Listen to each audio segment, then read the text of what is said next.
जब हम कोई प्रयोग करते हैं, हम रिसर्च करते हैं या हम किसी चीज की खोज करते हैं, तो उसमें कुछ कैरेक्टरिस्टिक्स होने चाहिए, नहीं तो वो शोध नहीं कहलाएगा। क्या होना चाहिए? रिसर्च हमेशा ऑब्जेक्टिव होना चाहिए, चुना गया। हम्म इस 5 से 6 इसके विशेष करैक्टर होते हैं, जिसके आधार पे हम कह सकते हैं आप रिसर्च कर रहे हैं। ठीक है। ये क्रमबद्ध होना चाहिए, सिस्टमेटिक। ये ये नहीं कि कोई चीज। ये बोलिए। आप लोगों को पीएचडी में काम आएगा सब। ये आपकी बुनियाद बनी है पीएचडी की। ये पूरा पीएचडी का ही पेपर है। ये पीएचडी में ही पढ़ाया जाता है। ये तो इन्होंने पता नहीं क्यों लगा दिया इसमें, ये पीएचडी वाले पढ़ते हैं इसको।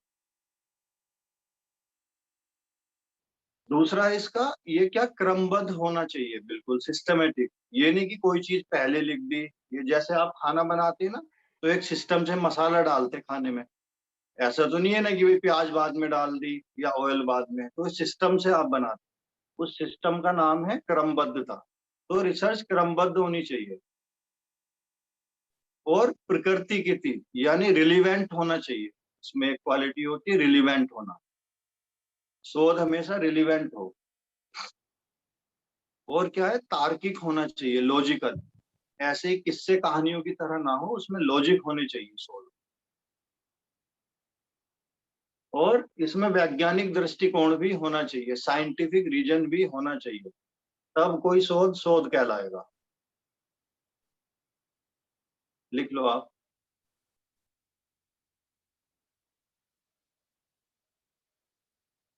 और क्या होना चाहिए, यथार्थता का गुण, यानी ट्रूली होनी चाहिए। यथार्थवादिता होनी चाहिए शोध में।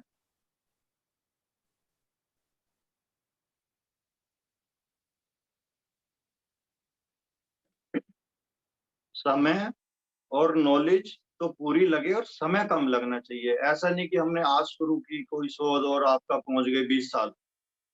तो ये इसके विशेष गुण हैं। अब अगला टॉपिक बताएं क्या है। शोध के प्रकार। कौन सा प्रकार है पहला? कोई प्रकार दिए? दार्शनिक दार्शनिक शोध। हाँ, दार्शनिक शोध। आपको क्लियर तो हो रहा है ना सबको? कोई डाउट हो तो पूछ लेना। वैसे तो क्लियर हो जाना चाहिए। हो रहा है क्लियर। देखिए, दार्शनिक शोध का मतलब है, आपने अभी पीछे मनोज जी ने पढ़ाया होगा फिलोसफी का थोड़ा बहुत, आपको इंट्रोडक्शन दिया होगा, जैसे योग फिलोसफी सेकंड सेम में। तो दार्शनिक शोध का संबंध है फिलोसफी से। कितने दर्शन होते हैं? 6 आस्तिक दर्शन है और 3 नास्तिक दर्शन है। चारवाक, बौद्ध और जैन तो आस्तिक दर्शन है। योग, सांख्य, न्याय, वैशेषिक, मीमांसा, वेदांत, ये आस्तिक दर्शन है। इन दर्शनों पे शोध करने को दार्शनिक शोध कहते हैं। तो दार्शनिक शोध में क्या क्या चीजें आ सकती हैं जिन पे हमें शोध करना है? देखिए, हमारे जीवन के कुछ मूलभूत प्रश्न हैं, जैसे हम कौन है, जीवन क्या है, ये प्रकृति क्या है, आत्मा क्या है, जीव जंतु क्या है, हम क्यों पैदा हुए। इन सब चीजों के प्रश्नों का जब हम उत्तर लेने की कोशिश करते हैं, उसके लिए जो रिसर्च करते हैं, वो कहलाती है दार्शनिक शोध। इन सभी प्रश्नों के उत्तर को पाने के लिए जो भी किया जाएगा वो दार्शनिक शोध होगा। अब दूसरा क्या है, अगला टॉपिक, इसमें और कुछ पूछना हो तो और डिटेल दूं। बेसिकली मैं आपको ये बता देता हूँ कि इनसे रिलेटेड जो भी शोध होंगे वो सब दार्शनिक शोध होंगे, दर्शनों से संबंधित इन प्रश्नों के उत्तर जो होंगे। बढ़िया। मनोवैज्ञानिक शोध एवं हाँ, प्रयोगात्मक शोध। देखिए, मनोवैज्ञानिक शोध क्या होता है। मनोविज्ञान, आपने अभी मनोज जी ने कहा, उन्होंने पढ़ाया ही है। तो मनोविज्ञान का विशेष गुण क्या है, ये आप बता सकते हैं कि नहीं, या फिर मैं बताऊं? मनोविज्ञान का एक विशेष क्वालिटी है, वो बताओ। किसी के मन को पढ़ना। हाँ, ये भी है। वो क्या सोच रहा है, क्या कर रहा है। हाँ, ये भी है। देखिए, मनोविज्ञान का जो विशेष संबंध है, मनुष्य के व्यवहार की जो चीजें हैं, मनुष्य किस तरह व्यवहार करता है, उनसे संबंधित है।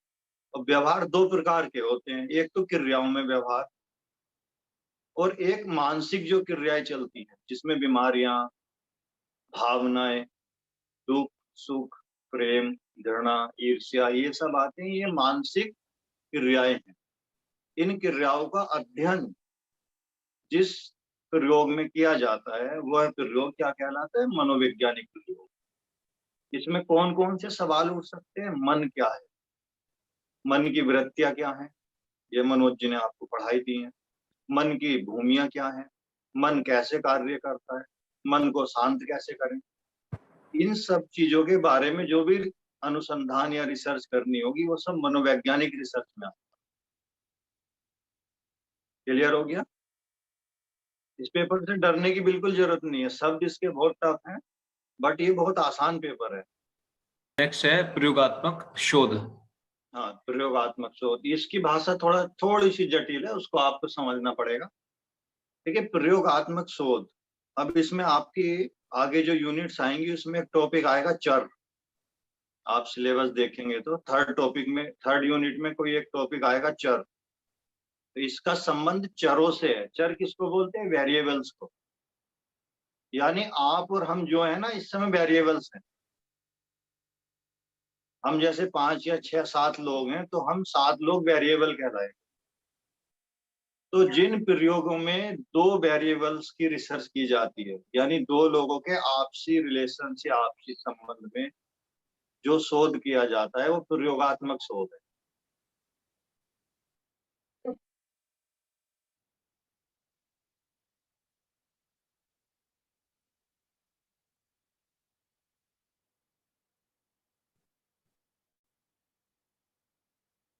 ये शोध 2 प्रकार के होते हैं।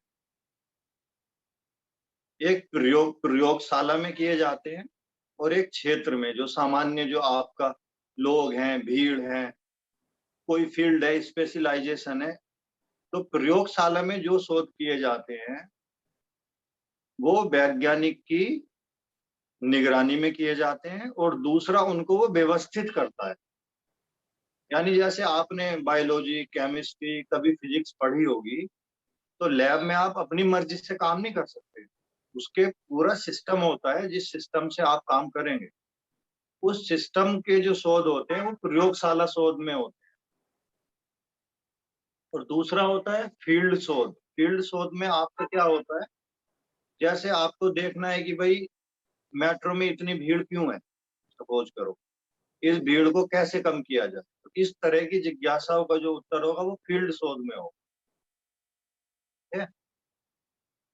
तो ये 2 प्रकार के होते हैं, प्रयोगशाला में करने वाले और फील्ड में करने वाले।